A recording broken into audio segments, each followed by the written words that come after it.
Hello there. I was just finishing up this Lego model. It's of one of my favorite modern architecture buildings. I love it for its emphasis on detail. Now I know what you may be thinking. Modern architecture with an emphasis on detail? Yeah, it can have a huge emphasis on detail. Don't believe me? Let me show you some examples.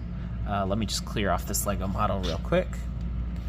So, there's this guy named Carlo Scarpa. He's a great example of an architect during the modern movement who had a focus on detail.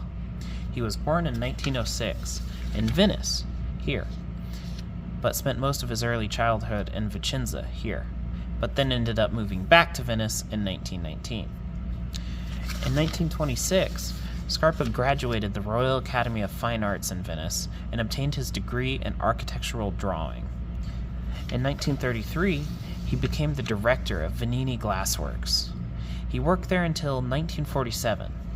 This gave him a unique appreciation for detail within design. This was also around the same time that his architecture was starting to get recognized internationally. Commissions in Venice started rolling in, leading to the development of his trademark work of renovating existing spaces and turning them into something new. Like I said, there can be detail in modern architecture. We're going to focus on two of Scarpa's projects today, which are fantastic examples. We'll look at a third in Italy, but that's for future Nate to tell you about. So, let's start with the Italian Courtyard Pavilion. The Italian Courtyard Pavilion, better known as the Sculpture Garden, was completed in 1952 for the Venice Biennale. It's an art exhibition that takes place every 2 years, and you guessed it, Venice. Carlo Scarpa grappled with the growing modern movement and the classicism that came with Venetian architecture. When designing the Sculpture Garden, he used concrete and light to shape the space of the pavilion. Scarpa used concrete to form the 3 pillars, and then to form the roof, he took a rectangle and took circles and carved out the circles to create its overall form. To break up the monotonous and smooth look of concrete, he added small stones within the roof. This pavilion is a great example of Scarpa's thought of adding detail to modern design. Let's take a look at another. Now this is personally one of my favorites of his projects. It's the Oliveti Showroom. It's a prime example of Carlo Scarpa's designs mixing modernism with Venetian architecture. The showroom was to showcase Oliveti's products, typewriters. But another point was for it to be a pleasurable space to be in. The remodel was completed in 1957. Prior to the remodel, the site was a long, dark alleyway, something Batman might hide in.